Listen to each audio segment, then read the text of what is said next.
Welcome to another amazing episode of Medshield Movement Connect show with me, Dr. Fez. I'm pretty sure it's always going to be me, Dr. Fez, but today we're going to be getting you guys a bit more clued up on finances and also how you can change your lifestyle with an investment industry professional, Carey-Anne Grant. Get ready to know what you don't know about being body brilliant. This is the Medshield Movement Connect show, where we connect the dots between fitness, health, wellness, nutrition, and of course you. Hosted by me, Dr. Fez Mkhize, and a special guest that we have every month, sharing knowledge, insights, and groundbreaking tips on how to get fitter, be stronger, and live healthier.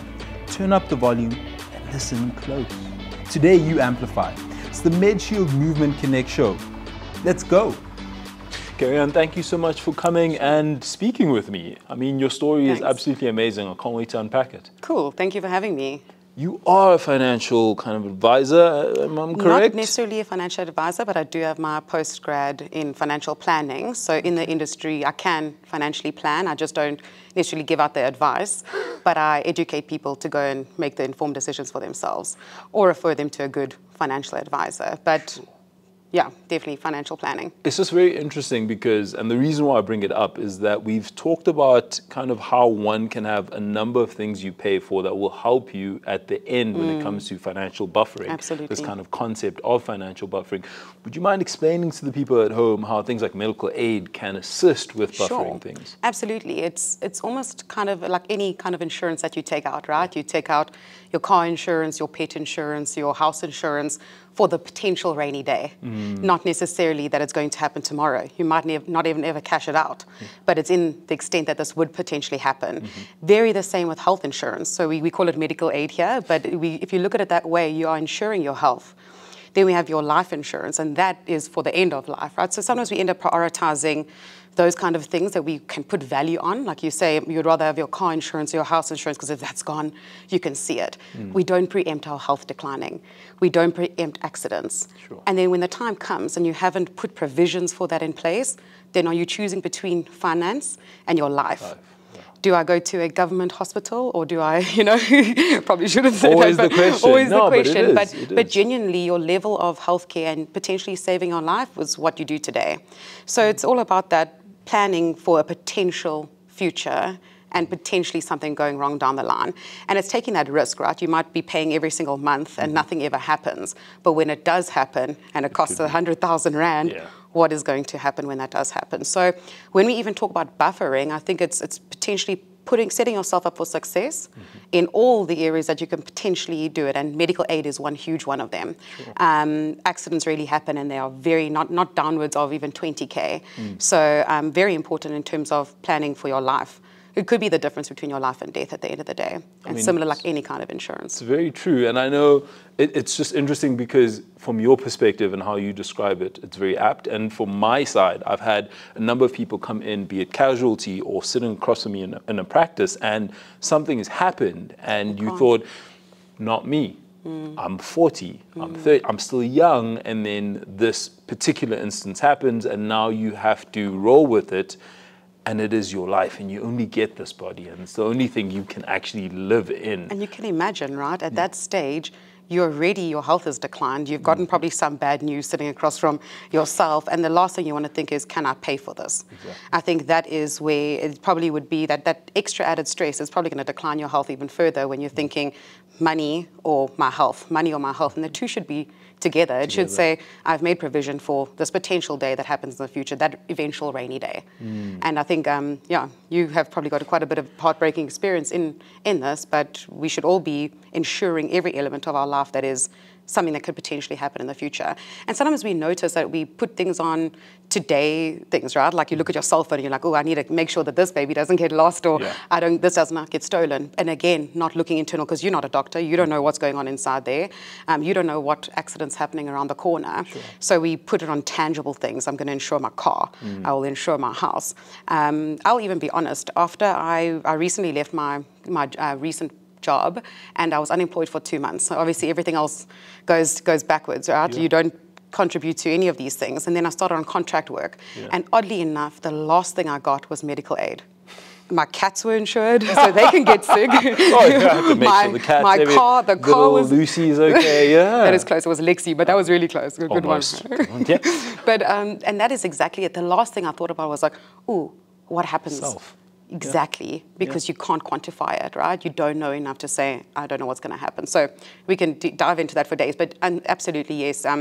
It can't go hand in hand. You have to plan for finances and for your health. Exactly. They are intertwined more than you would know. I love that you've also put that perspective. And I always tell people, again, to reiterate, this is the place you will live in for however long you live. Yeah. And if you aren't pouring back into it, making sure that it's insured, your phone will carry on. You're not there. Somebody else might pick it up. Who knows who will sell it? But like, you are not there to experience it. And I also know that this is a beautiful time to kind of go into investing in self, because you've gone on a journey. You've lost quite a bit of weight recently. About like 44 kgs now. 44 kgs? Yeah, over the Why did you go down that route? What was it that kind of triggered you to want to lose weight? I think I had always been someone who was into sport from a young age, sport, watching it, playing it, you name it. Never had the physique to go with it. So as much as I had a passion for it, the action never happened at home. And and as good as I was at certain sports, I know I probably could have been better in terms of fitness. Hockey, water polo, tennis, you name it. So I really, really enjoy dangerous sports. Dangerous ones. Hockey, sticking a ball. A couple of operations to go with that too. But so very fun. And that was always what I had wanted. And I could never put it together into how to get to that place where I could feel the way that I want to feel when I'm doing these things that I actually love to do. So I think I had gone down a little bit of a rabbit hole, and a lot of it has got to do with mental health as well. And I think your physical is a very good reflection of what's inside. And I was in a rut with work. I was working ridiculous hours, and then on the way home, never going to gym, right? And on the way home, at whether it's 7 p.m., 9 p.m., you're stopping at the McDonald's on your way home. You're stopping at because you're chowing while you're going there. And it was like this horrible little cycle, and eventually I ended up at 118 kgs. So we joke and I say I was a little bit of a double-story house, and I've toned it down a bit. But the change was I've started and stopped many times over the years. So it wasn't the first time, right?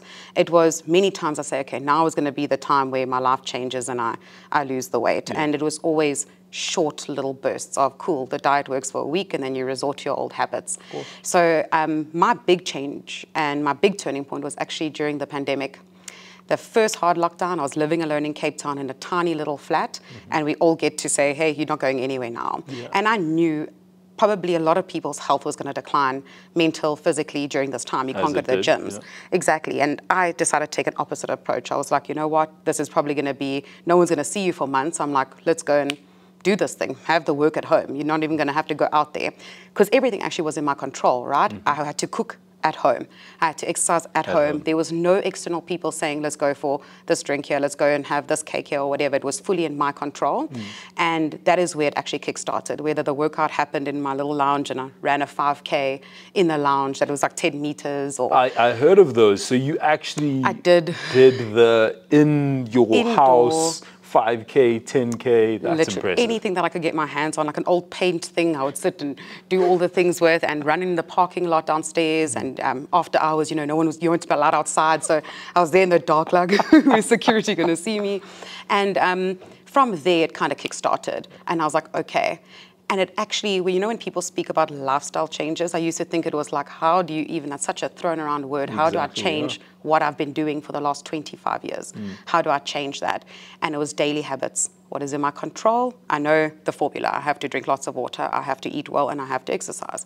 And it's actually that simple, but we complicate it and we have emotions and life comes in, right? So it was keeping that goal in mind entirely, that this is going to be a permanent change. My 80% of what I do is going to be this health and this lifestyle, and my 20% is going to be the fun. And I'm going to try to do the both concurrently. So I used to say that the quickest point from point A to B is a straight line, right? And you think that we are linear, and I used to stick okay, now we're getting to this goal, we're getting. That is crazy. Exactly. Exactly. I ended up doing 360s, backflips, losing weight in the week and then gaining it all back on the weekend. So you are doing this crazy thing. And that is where people say it's a lifestyle change.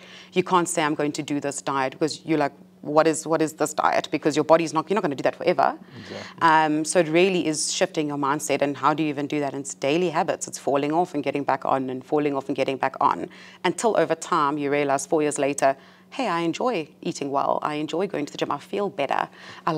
My brain is more active when I have that glass of water first thing in the morning. It's not a schlep. Not like, oh, I have to do this thing. And it is, you know? I think it's so beautiful that you've put it into that simplistic way, but you also are acknowledging, especially for people at home, that it's not just eat well, exercise, drink water.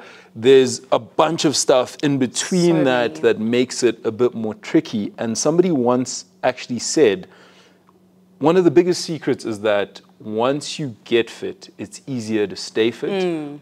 If you haven't been fit, the hard is getting to that point. Exactly. And you describing that with kind of now drinking water and not thinking, but I could be having a Coke or a Coke Zero. Or, exactly. And just that habitual behavior that invariably changes you. 100%. And then because even with the concept of kind of weight loss, I feel like it's too constricted of an idea as 100%. opposed to a lifestyle change.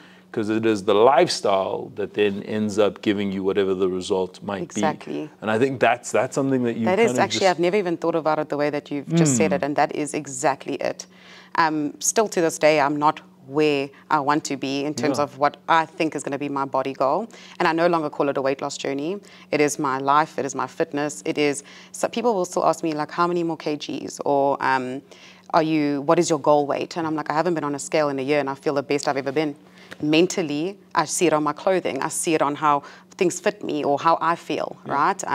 And I don't even know what the end goal is. I don't think there is an end goal. I think it's infinite. Your health is infinite. There is no, this is the point where it stops, because it has to continue. That's when you say that's where the maintenance happens. Like, oh, it's now my life. It's not that deep if I, gain 1 kg now, because my lifestyle is quite healthy, and next week I'll be back to usual. I love how trendy that is, because that is a trendy term. It's not that deep. What did I say?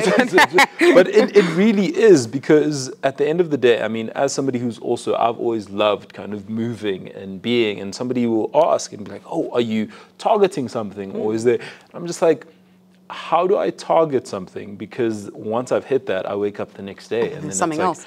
It ends when they put you down into the ground or when they throw your ashes into the air. And there's beauty in that, because there's a continuous element of learning, unlearning things. Sometimes you fall, as you say, but you get back up. That's the fun in life. But going back to some of the darker elements, because again, it's easy when you are able to kind of do it a bit more consistently. The hard is when you doubt yourself, when you don't have the things that you've been doing where you can go, no, I've been doing this for a while. What were some of the darker points when you were going through that lifestyle change? I think anyone who knows when they have not run for a while or walked upstairs for a while, it can humble you, right? That first little 1 minute will have you on your knees and you're like what the heck? And I think that was very tough initially starting out, is having that confidence to get into tights and go to a gym and to start out to say, this is not going to kill me, but it feels like it is right now, like I can hardly breathe, but tomorrow it'll get a little bit better. And those things take time. And I think it was loving yourself in that process. Still believing I'm a confident human, I'm a beautiful human, this is not my end form, whatever. I'm not defined by what my outer looks like, but I'm making healthier choices for me. It got dark. Like, there are definitely, I think anyone, or let me not even generalize, but for me, like, you will have bouts of eating disorders or body dysmorphia. And, it'll be on both ends, whether it's emotionally overeating and binge eating, or then starvation on the flip side. And going to the mirror and say nothing happened over the last month, but it has, because you still see who you used to be or what you used to look like. And I think it does get dark, and I think I can't even attribute that all to myself. I probably would have got where I am now, would have taken a little longer. But the support that you have throughout, when you eventually open up to the people around you to say, I'm actually struggling, I haven't had anything to eat in a week, and you haven't even noticed because I'm sneaky about it. And like, you start lying and you're trying to find ways to find, that's not healthy, right? Like, you think, oh, she might look some type of way now, she's healthier. No, I was 10 times more unhealthy than the next person at that stage. And you go through these little bouts of that, and sometimes you literally have to have that support who takes you to a mirror and says, look with your real eyes, or it's okay to eat this, or you can, like, have you eaten today? you know, and like getting you back on track. And on the flip side too, holding you accountable on the other end, like, hey, I've seen you binge chowing, you're falling a bit short, and you're going to be upset with yourself. So let's get back on track. So there definitely are those dark times. And it's about learning to get back on the horse quicker. So it doesn't mean it doesn't exist anymore. Like I promise you, sometimes if I had to go for a 5-day bender and eat my eyes out, I'm gonna feel like, oh my gosh, I'm slipping back into something, right? Yeah. But it's about getting back quicker, saying, oh, that was a little bad morning, or I did this, tomorrow I'm back to normal. But we often get into the snowball effect of, oh, not happening, I'll just eat again this way and do this way. Not realizing, can stop there and restart again. Whether it's from morning to afternoon, you can be a different person. Definitely. Like the Cape Town weather, for sure. Please. But it's also interesting because all of this can be put into so many different kind of structures or umbrellas. And the reason why I kind of thought of this particular person, Simon Sinek, who is absolutely amazing. He talks about this term of mental fitness, because we tend to talk about mental health. Like, you're going to be healthy and this is how you work towards health. But like with any health related thing, physical health, you gradually condition yourself to become more fit. Sometimes you don't get your PRs in the gym. Sometimes you don't feel like running. Sometimes that run absolutely sucks. And that's why with mental fitness as a restructuring, it almost goes, you can fall short as long as you are trying to progress. And I feel like what you're describing is almost just like hand in hand with that concept of like, things will happen, you'll pivot, but you, as long as you get up and you try get a bit better, get a bit better. And you will learn throughout when you are really tired, right? You will say, actually today, be the mature human. You don't have to go to the gym every day. I'm tired today for real. And then you'll catch yourself on other days being like, I'm tired. And you're like, wait, hold on. Let's just do a little quick check. Are you just not feeling like it today? And then you check yourself and you're like, okay, if it's not a feeling like it, you go. It's not a question. You just get there and you do it. You just don't feel motivated today, but you have to be disciplined. So off you go. And then other days when you're honest with yourself to say, I've had a grueling couple of weeks. I'm taking the week off of gym. And that's going to, you know, and then that, as you're saying, it learns, and you learn that fitness over and over again. Before I would go with months of overeating and binge eating and then having to lose again 15 kgs because you've grown, you've added 10 kgs, now you're trying to get just back to that starting point again. And then you learn as things go on that you can get fitter and mentally fit, as you're saying, to deal with it a little bit better next time. I mean, even as you describe, if somebody is at home right now listening to this or watching us, what would you say the best buffers when it comes to just that mental fitness for you are things that you can kind of use as touchstones when you are really spiraling? Because we all do. I mean, I know when I've had a particularly hard time, I tend to move. I have to move. It's not necessarily running, but even walking will allow my mind to kind of settle into the body and feel a bit stronger. But for you, especially having gone on this journey and you've clearly metamorphosis, everything has kind of happened and you have all of these insights that you've learned. You're somebody who's added all of this. You're already a great person, but you've added this journey to yourself. I'm assuming, it radiates. It radiates from the eyes. What would you say are some of the key buffers that you have when you do get to that place? That point. It's going to be different for everyone. Like you're saying, your thing is walking. I some sort of movement, even if it's like a yoga, just oddly that you asked that, I recently actually, like you're saying, it's a continuous thing. I think last week I had a couple of bad days, and like in general, like work is too much, this is too much. Oh, exercising feels like a chore, you know, you name it. And then I actually had to sit down with myself and I said, what makes a good day? Before I was feeling overwhelmed first thing in the morning, and I said, okay, what makes a good day? And I sat down, and it was one thing at a time. It was like, again, glass of water in the morning. Even though it's going to be cold, I would love a cup of coffee, but I know I'm going to feel better, my brain will feel sharper. Being outside, you know, and you sit with yourself and introspect and say, what makes my good day? Is it waking up very early? Now I'm not a morning person. Let me stop trying to fight that 5 a.m. club. I'm going to wake up at 7 I love that you're honest. You know, I'm like, no, that's not my routine. I'm someone who likes to sleep at 2 a.m. and I want to also be a 5 a.m. club person. The math is not mathing. So I was like, you know, you find what works for you, and you actually have to sit with yourself and ask yourself, what makes me happy? And then all these little things filter in. Some of the things that always kept me on track was podcasts, and I know we are literally here today. Well, I mean, now we know why she's here.